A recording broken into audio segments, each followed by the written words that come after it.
Assalamualaikum warahmatullahi wabarakatuh. Perkenalkan, nama saya Dimas Amanda PB Saputra, NPM 2221020244, Program Studi Hukum Tata Negara. Ingin mempresentasikan makalah fikih mawaris yang berjudul Kewarisan Anak Kandung, Zina dan Lian. Langsung saja saya akan membacakan presentasinya. Pengertian anak kandung, zina dan lian.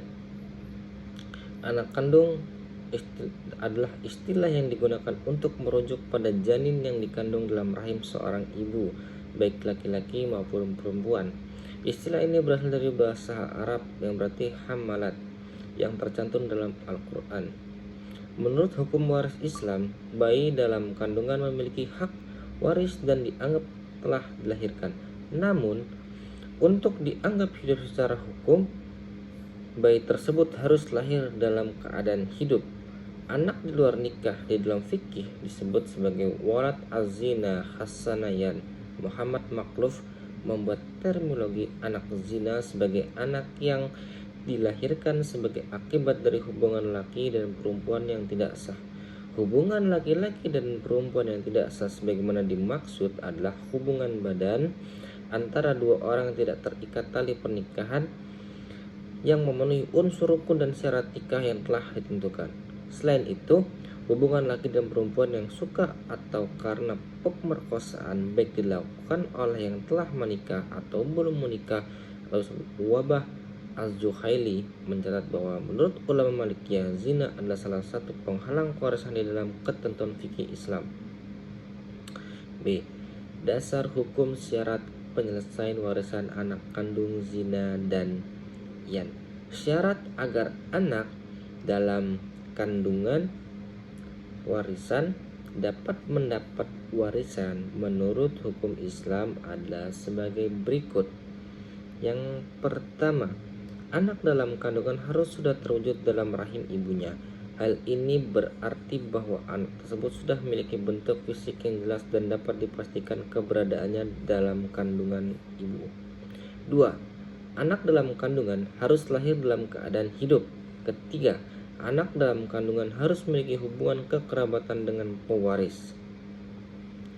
Lalu kemudian dasarnya, orang-orang yang menuduh seseorang itu melakukan zina, mereka tidak mempunyai saksi-saksi selain dirinya sendiri.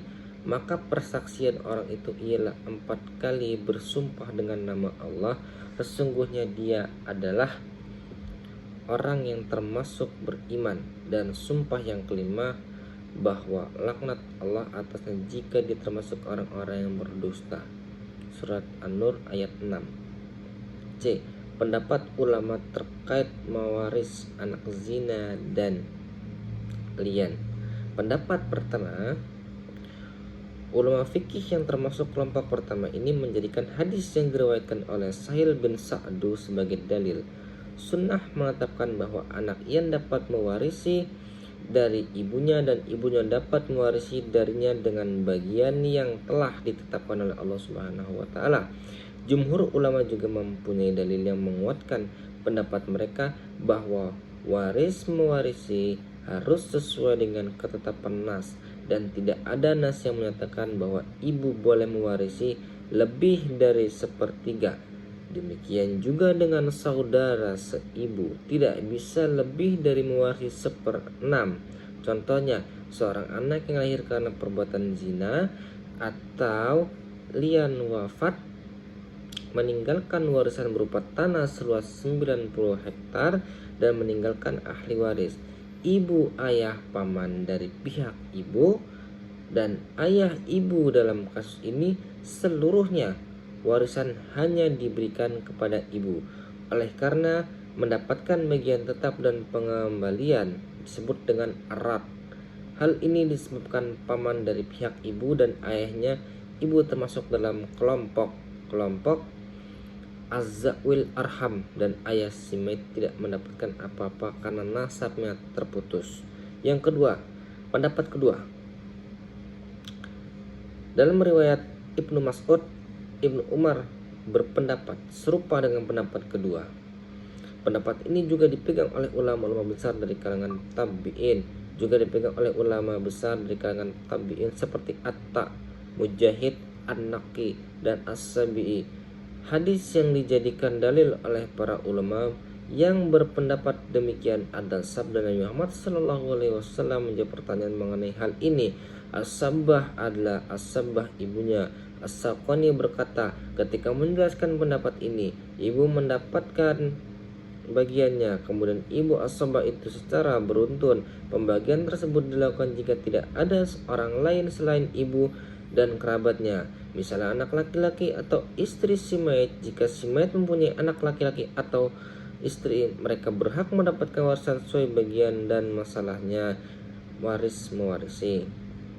Hadis lain yang dijadikan sandaran oleh mereka adalah sabda Rasulullah SAW yang berbunyi, berikanlah bagian-bagian itu kepada yang berhak jika ada sisa, pertama-tama untuk ahli waris laki-laki yang terdekat.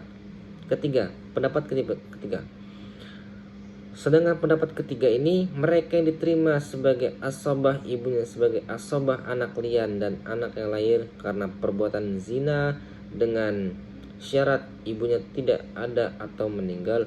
Jika ibu ada, ibulah yang menjadi asobah, atau dengan kata lain, ibu akan mengambil seluruh harta warisan anak lian dan anak yang lahir karena perbuatan zina.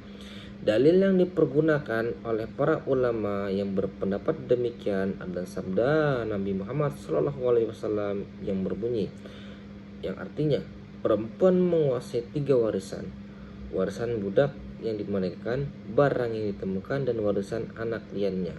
Hadis riwayat Abu Daud, Tirmidzi, An-Nasai, dan Ibnu Majah.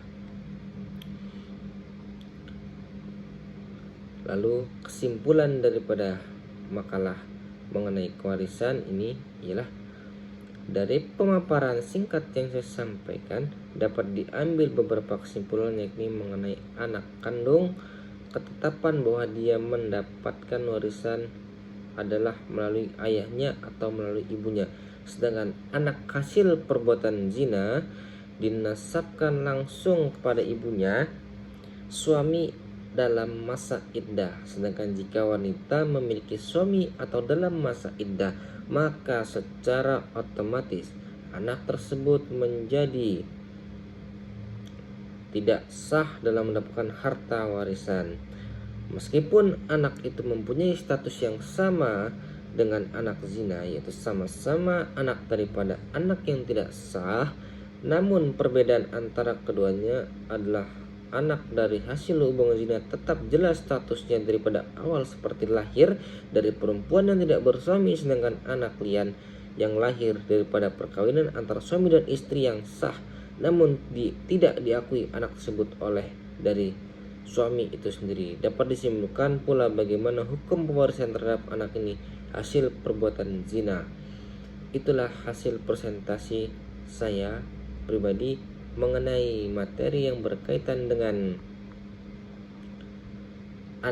hukum kewarisan anak kandung, zina, dan lian. Itu yang dapat saya sampaikan, lebih kurangnya mohon maaf. Terima kasih atas segala perhatian. Mohon maaf atas kesalahan dan kesilapan. Wassalamualaikum warahmatullahi wabarakatuh.